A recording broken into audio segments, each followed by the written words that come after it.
जैसा विधायक जी ने और बहन जी ने बताया, संगठन का पुनर्निर्माण चल रहा है पूरे हरियाणा प्रदेश में और जिले वाइज सीनियर लोगों को भेजा गया है। आम जो कार्यकर्ता हैं उनके बीच में बैठ के संगठन बढ़ाने के लिए अवय सिंह चौटाला ने, जो चौटाला साहब, बड़े चौटाला साहब जिस तरह संगठन बनाते थे, ये नहीं हुए, हाईकमान निर्णय लेगा। तो आज इन कार्यकर्ताओं से पूछा जाएगा कि जो सक्षम है समय देने में अपना पार्टी के लिए, वो अपना नाम बताएं और फिर जो नाम हमारे को आज देंगे जिला बॉडी वाले, उन हाईकमान से डिस्कस करके हम तीनों फिर जो हल्का स्तर का संगठन है, जिला लेवल पे सेलों का संगठन है, उसको बनाने का काम करेंगे और मई की शुरुआत तक सारा संगठन हमारा फाइनल हो जाएगा। आप ये मानो कि जिस संगठन का ढोल कांग्रेस पार्टी द्वारा गुजरात तक पीटा जा रहा है जिला अध्यक्षों का, और 15 साल से ये अपने जिला अध्यक्ष नहीं मुकर्रर करवाए, ब्लॉक प्रधान नहीं बना पाए, अवय सिंह चौटाला ने जिला लेवल का संगठन है जो इंडियन नेशनल लोकदल पार्टी का, वो सिर्फ चुनाव के 4 महीने के बाद दोबारा बना दिया, 4-5 महीने के बाद। हम इसको नीचे स्तर तक ले जाएंगे। आज माहौल, प्रदेश का राजनीतिक माहौल अवय सिंह चौटाला और इंडियन नेशनल लोकदल के पक्ष में है। जो लोग हमारे को जब गांव में जाते थे, वो ये कहते थे कि आप वोट काटने वाले लोग हैं, आप तो बीजेपी को दोबारा सत्ता में ले आएंगे, पिछली बार दुष्यंत ले आया था, इस बार इनेलो वाले ले आएंगे। तो इस तरह की बातें हमारे को सुनने को मिलती, फिर भी हमने संघर्ष किया। और जिन लोगों को सिर आंखों पे बिठाया जाता था, किसानों द्वारा, मजदूरों द्वारा, ये कहा जाता था भाई इस बार तो इनका राज एक तरफा बनाना है, और किसान ने तन मन धन से हुड्डा साहब की, कांग्रेस की मदद करने का काम किया। उसने अपनी जितनी एनर्जी थी उतनी एनर्जी चाहे देवलाल के समय कभी लगाई होगी या चौटाला साहब के समय, जब चौटाला साहब पूरी तरह सक्षम थे। उसके बाद पहली बार मैंने ये देखा कि पूरा आक्रामक तरीके से किसान था, वो अपना तन मन धन झोंक रहा था कांग्रेस पार्टी को इसलिए लाने के लिए ताकि ये बीजेपी को लोग। फसल का टाइम था, कपास मंडियों में आ रही थी, धान आने लग रही थी, लोग सोच रहे थे इनका राज आओगा और ये कह रहे थे मैं पर्ची तो नौकरी देंगे, 1 के 2,000 बंडा होंगे एमएलए के। जो इनके कैंडिडेट थे, विशेषकर उड्डा गुट के जो कैंडिडेट थे, लोगों में पैसे लूटने का काम किया।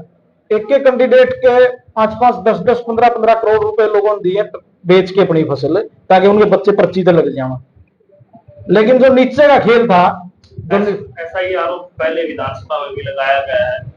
आरोप नहीं है, ये तो सच्चाई है। जिस चीज को उस टाइम के विधायक रहे कांग्रेस गवर्नमेंट में, सुनील सांगवान जी, उन्होंने कहा, ऑन रिकॉर्ड कहा, और रामकुमार गौतम दोनों ने कहा हम पर्ची दे के आए थे, नौकरी लगती है।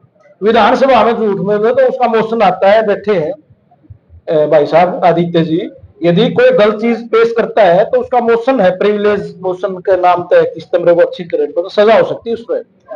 यदि वो गलत बोल रहे हैं तो कांग्रेस वाले वो मोशन ले आओ उनके खिलाफ, और वो सही बोल रहे हैं तो भाजपा का कार्रवाई करो ना। चौटाला साहब को तो 10 साल अंदर रख दिया।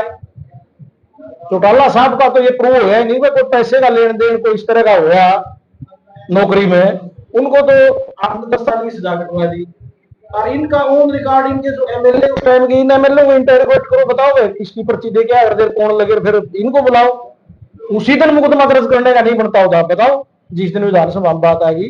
तो इससे इनकी मिली भगत अब भी उजागर होगी, और जो किसान सपना देख रहा था राज बदलने का, वो सपना इन्होंने चकनाचूर करने का काम किया, क्योंकि ये पूरी तरह भारतीय जनता पार्टी के इशारे पर चल रहे थे। कल भी आपने सुना होगा, अकीडी ऑफिस में रॉबर्ट वडारा को बुलाया गया था उड़गांव आगे में। ये मिलके जो खेल कर रखे इन्होंने किसानों की जमीन बेचने का, आदित्य जी बता रहे थे 180 करोड़ के हो गए। और जो रिलायंस की जो है आपका, जो इन्होंने जोन दे रखा है, उसमें किसानों की जो 20-20 लाख में हजारों एकड़ जमीन ले ली।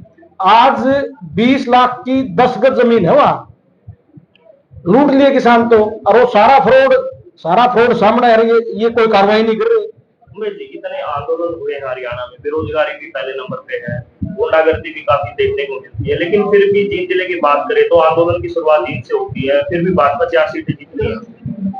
आंदोलन की शुरुआत बिल्कुल, ये तो हमेशा विपक्ष में खड़ा रहा। चौटाला साहब को 5 की 5 सीट दे दी 2009 में। इस बार जो इसका पिछला चुनाव था 19 का, हमारा कैडर ज्यादातर दुष्यंत के साथ चला गया था।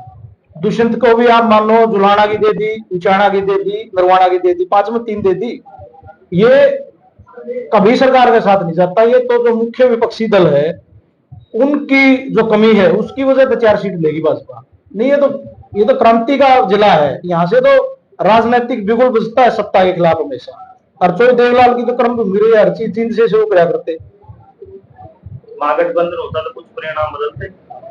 महागठबंधन विपक्ष का निश्चित तौर पर बदलते हैं। ये तो आप जना जना बच्चा जानता है कि किस तरह कांग्रेस पार्टी ने नीतीश कुमार को, चौटाला साहब को, इन सबको बाहर कर दिया। कसर कितनी कर रही है। अब भी आप देखो 39.8% वोट तो आया भाजपा का, 39% आया कांग्रेस का। वोट परसेंटेज में कोई फर्क नहीं। और जाति भी इनको बदलना चाहती थी। और इनेला का 4.5% है, वो उस स्थिति में है कि हम लड़े सिर्फ 50 सीटा पे। जब 4.5 है, इस 4.5 को आप 39 में जोड़ दो कांग्रेस वाला में, हालांकि 4.5 आधी सीटा लड़ने के बाद है, तो फिर की तस्वीर होती। ये कुछ सीट लोकसभा की और विधानसभा मिलकर लड़ते तो एक तरफा आपने मानो ये तो 87 वाला आना था। विपक्षी 80-85 सीट आनी थी। तो आगे क्या देखते हैं, क्या बदलाव रहेगा? आगे मैं बताता हूँ आपको। जो सरकार के खिलाफ वोट देने वाले, संघर्ष करने वाले लोग थे, किसान जाति मेन होगी, एससी का एक वर्ग, क्योंकि इन्होंने भी 2 जगह बैठ दिए, एक वर्ग खिलाफ है सरकार के, और माइनॉरिटी, इन्होंने मिलकर कांग्रेस का साथ दिया। आज ये हताश है, निराश, इनको कोई रास्ता दिखाई नहीं दे रहा, क्योंकि इनको ठगा गया। ये सोचो कि सबकी में लगा लिया, टाइम दे दिया, रैलियां में नारे ला लिए, पैसे दे दिए, फिर भी नहीं बदल पाया, तो ये बीजेपी तो बदल ही नहीं जाती। इस तरह का माहौल है।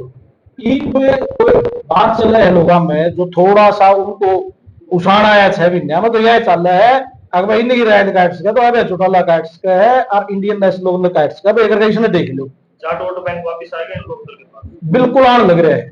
बिल्कुल मेरे कहने तो नहीं आओगा, हम तो पहले भी हंड आए थे। आप ग्राउंड पे कोई, आप तो ग्राउंड में रहने वाले पत्रकार हो, कोई 5 स्टार आए तो हो नहीं। आप लोग वहां बीच में जाओगे, कोई चर्चा चल रही तो यह बात जो मैं कहूँ नहीं, कहेंगे लोग भाई उगल तो रह दिया। आज विधानसभा में कोई बोलने वाला नहीं, हमारे लोग बोलते हैं। और कम है, एक बार इसका राज भी देखना चाहिए। यूएफ के मान सम्मान को किसान का हर खबर का मतलब ब्रेकिंग न्यूज नहीं, हर बहस का मतलब हंगामा नहीं। हरियाणा की हर पल की खबरों के लिए देखते रहिए हरियाणा बुलेटिन न्यूज।